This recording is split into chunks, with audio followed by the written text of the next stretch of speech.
అందరికీ నమస్కారం.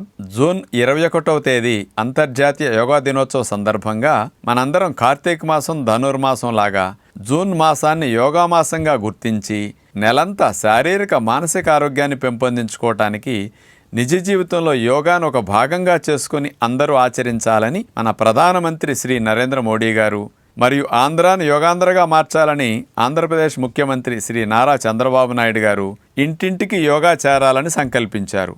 ఇందులో భాగంగా ఇంటింటికి యోగా కార్యక్రమానికి మీ అందరికీ స్వాగతం. ఈరోజు పొత్తి కడుపును లోవర్ అబ్డామిన్ని బాగా తగ్గించే ఉత్తాన పాదాసన విశేషత తెలుసుకుందాం. ఆడవారికి పొత్తి కడుపు ఎక్కువ ఉంటుంది, మగవారు కాస్త ఎక్కువ తింటారు కాబట్టి పై పొట్ట ఎక్కువ ఉంటుంది. కానీ ఎవరికి పొత్తి కడుపు ఎక్కువ ఉన్నా దాన్ని తగ్గించుకోవడానికి అద్భుతంగా ఉపయోగపడే ది బెస్ట్ ఆసన్ ఉత్తాన పాదాసన్. మరి దీన్ని ముందు నుంచి గనక చేస్తే అసలు పొట్ట అనేది కింద భాగంలో ఎప్పటికీ పెరగదు. డెలివరీ అయినా కానీ పొట్ట అక్కడ సాగకుండా ముందు నుంచి చేసుకునే వారికి అట్లాంటి లాభాన్ని అందిస్తుంది. ఈ ఉత్తాన పాదాసన్ని నడుము నొప్పులు ఎక్కువ ఉన్నవారు, డిస్క్ ప్రాబ్లం ఉన్నవారు, సయాటిక్ పెయిన్ ఉన్నవారు, లోవర్ బ్యాక్ పెయిన్ ఉన్నవారు, హెర్నియా ఎక్కువ కింద భాగాల్లో బొడ్డు భాగంలో ఉన్నవారు మాత్రం చేయకూడదని ముందే గుర్తించండి. వాళ్ళు అలాంటి సమస్యలు తగ్గించుకున్నాక దీన్ని చేయాలి. ఈ ఉత్తాన పాదాసన అంటే కాళ్ళని నేల నుంచి ఒక అడుగెత్తు లేపి ఆపే సులభమైన పొడుకుని చేసే ఆసనం ఇది.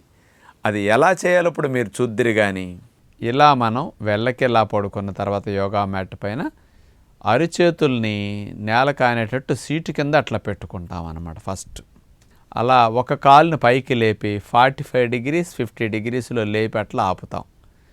ఒక కాలు నేలకానే ఉంటుంది. ప్రారంభంలో ఎట్లా ప్రాక్టీస్ చేయొచ్చు అన్నట్టు. ఒక కాలు లేపి అట్లా ఉండగలిగినంతసేపు ఉంటాం.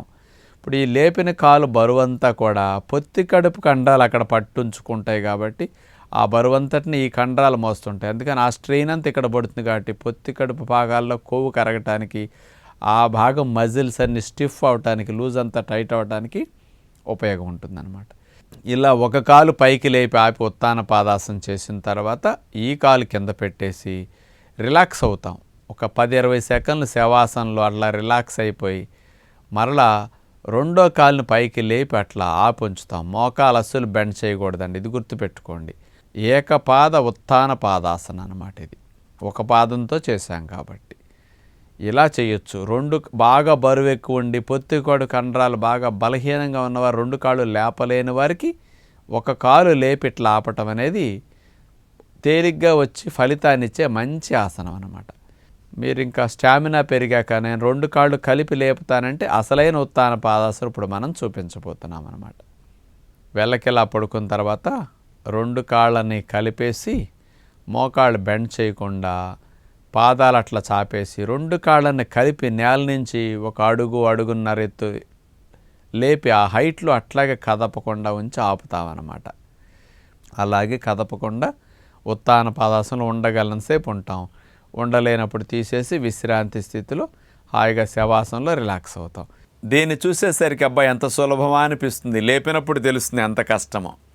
హాఫ్ మినిట్ 10 సెకండ్లు 20 సెకండ్లు కూడా ఆపలేరు చాలామంది. అందుకని మీ అబ్డామినల్ మజిల్స్ వీక్గా ఉన్న వారికి హోల్డింగ్ కెపాసిటీ ఆసనంలో తక్కువ ఉంటుందన్నమాట. అందుకని మేమైతే 4-5 నిమిషాల సేపు అదే విధంగా ఆపగలిగే అంత స్టామినా ఉందంటే అబ్డామినల్ మజిల్స్ అంత స్ట్రాంగ్ అవుతాయి అన్నమాట. కాబట్టి కంప్యూటర్ దగ్గర కూర్చొని ఉద్యోగ వ్యాపారాలు చేసేవారికి తొడ మజిల్స్ అబ్డామినల్ మజిల్స్ స్ట్రాంగ్ చేయడానికి ఇది బాగా పనికొస్తుంది. రెండు కాళ్ళు లేపి ఆపలేని బాగా ఓవర్ వెయిట్ ఉన్నవారు, పొట్ట కండరాలు వీక్గా ఉన్నవారు ముందు ఒక కాలు లేపి ఆపండి, తర్వాత దాన్ని దింపి రెండో కాలు చేయండి. ఇట్లా కూడా మీరు చేసుకుని ఉత్తాన పాదాసన ప్రాక్టీస్ చేయొచ్చు. పిల్లలకు చిన్నప్పటి నుంచి నేర్పితే డెలివరీలు బాగా ఫ్రీగా అవుతాయి. అసలు పొట్ట మజిల్ స్ట్రాంగ్ అవుతాయి.